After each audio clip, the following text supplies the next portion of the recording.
Yeah, all right, so I'm back. Decided I might as well, while I'm in the video making mood, quickly do a preview for you guys regarding the Bayern Munich game. Um, just very quickly, let me say thank you again to both Brandon and Colin for joining me on my Liverpool review. It was a lot of fun. I enjoyed doing videos with those guys. Go check it out on my channel if you've not seen it yet. Um, just very quick, brief thoughts about what I think going into this game. Uh, not much hope. Um, let me stop that and correct myself. Zero hope of us going into the Champions League game. For me, I look at tomorrow's game as a chance for us to win it and seek some confidence going into the rest of the season. If there's one thing that I slightly disagree with Colin about, when he said that we go on a sulk after we win those games, I actually disagree. I think generally when we win ties where there's nothing on the line, it tends to be an inspiration for us going into the rest of the season. And that is purely what tomorrow is about. It's about making sure that we play like fucking men, really play like men and say, you know what? Enough is a fucking enough. The one thing I will say about David Hay, I'm not a massive fan of his. I love the way he boxes, but I'm not a big fan of his personality. But he earned a new respect from me on Saturday. The man who I always thought if he was in that position, he'd quit. He'd quit. He's too vain, he's too prima donna-y. He wouldn't be able to go in the trenches like that. But fair play to him. This motherfucker he basically had one leg and he refused. He said, you know what? You're going to have to knock me out if you want me to quit. And that is what I want us to do going into tomorrow's game. We are basically David Hay in that situation where we have one leg. We have zero chance of winning this boxing match. But I want us to be stubborn. I want us to say, you know what? Fuck this. You want this? Come fucking get it. And go down swinging. And if by some miracle that this man can at least play a team that is capable of giving us that opportunity to be able to, dare I say it, let me whisper this, beat Bayern Munich, maybe, just maybe, it might be able to inspire us to finish the season strongly. That is what I want going into tomorrow. Fuck the tie. The tie is dead. I'm talking about inspiring us to finish the season strongly. Because as I said earlier in my review, regardless of whether you think the tie is over, or whether you think we have no chance, or whether you're Wenger in, Wenger out, whatever. If you're an Arsenal fan, it personally pains you every time Arsenal lose a game. I don't care if there's nothing on the line. It pains you. It should do. And if it doesn't, you're not an Arsenal fan. So I don't care that there's nothing on the line tomorrow. We're playing Bayern Munich at home. Let's have some fucking pride and go out swinging. So with that being said, this would be my 1 to 11. In goal, Ospina. To be perfectly frank, in spite of his little mysterious performance against Sutton, quite frankly, he's closed that gap against Czech anyway. So Ospina in goal, no problem. Hector, right back. Hector, I want to see something better from you, and I don't want to see more modelling pictures from you. I want to see a decent performance. I want to see a vintage Hector performance. Hector Bellerin, right back. Centre backs.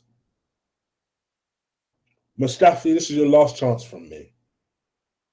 Mustafi, I want to see a game from you. I want you to prove me wrong, because I'm the only one that doesn't really see it, what other people see. I want to see something from you, Mustafi. This is a game where I don't want you to only play well if Koscielny plays well. I want you to play well. Mustafi will start alongside Koscielny, our captain, the captain who needs to be able to show and play like he's a captain, like he's a man. That's what I want from Koscielny. Left back, You don't even need to ask me. It's going to be Gibbs. Yes, I understand he played horribly against Bayern Munich. But you know what? There ain't no way I'm trusting Monreal at left back against their players. So Gibbs, you need to snap the fuck out of it. Play for your fucking future and give us a damn performance at left back.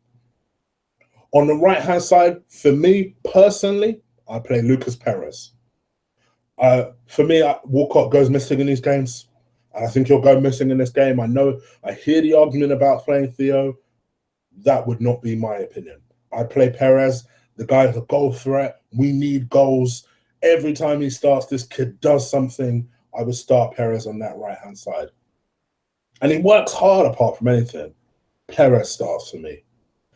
In the centre midfield, I start Ox. There's no way Wenger's going to do it because Wenger's so short-sighted, but I start Ox. I feel like ever since Wenger moved in from the middle, we've missed something. So I start Ox and I start him alongside Xhaka. Xhaka, you need to man the fuck up. Like, you need to man the fuck up. People like Colin have a lot of faith in you. You are another one I don't quite see it yet with. But we'll see. Maybe this is a game, this is a coming-of-age game for you. So hopefully you can actually give us a decent performance for once.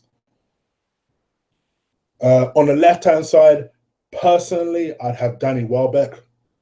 I believe he performed well enough against Liverpool in bits. I remember he is still working his way back to fitness. We need someone who's going to work hard and help Gibbs out. Given our last performance against Bayern Munich when Gibbs played there, I do think you're going to need someone who works as hard as Welbeck does. The one thing I do totally agree with Tops is, however we played Welbeck against Liverpool, I would like us to play him much differently. I'd like us to make him more of a threat, to make him more of an outlet. I do agree. I think he almost played too defensively. As much as I made the point of, yes, he is there to help the left back out. Yeah, okay, I understand. He works hard. But let's not forget something. First and foremost, he's a striker. I would like a threat out of our striker. So that's why I play Danny Welbeck left back. In the number 10 role, I've been toing and throwing with this one because the rumors are that Mesut is going to miss the game. And even if he weren't missing the game, I'm not sure I'd start him.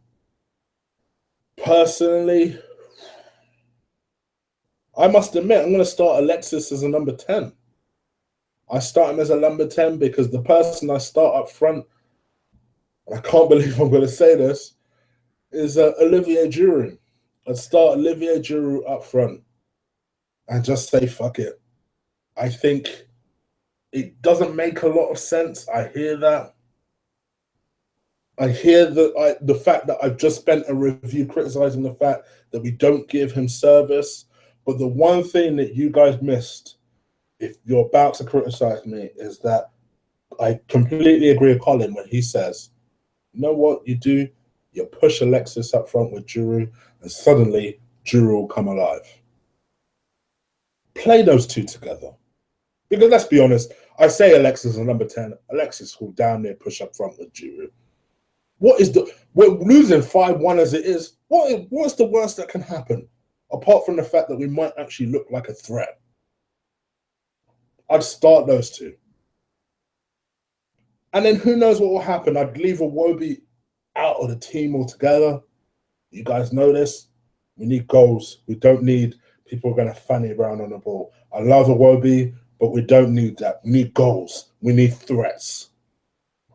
So that would be my 1 to 11 team. You guys let me know what you think. What would you 1 to 11 be? Sorry, it's very brief. If you listen to me for the first time, do hit that subscribe button. And I'll probably do a review of the game tomorrow. So I'm out of it, people. Take care. Peace.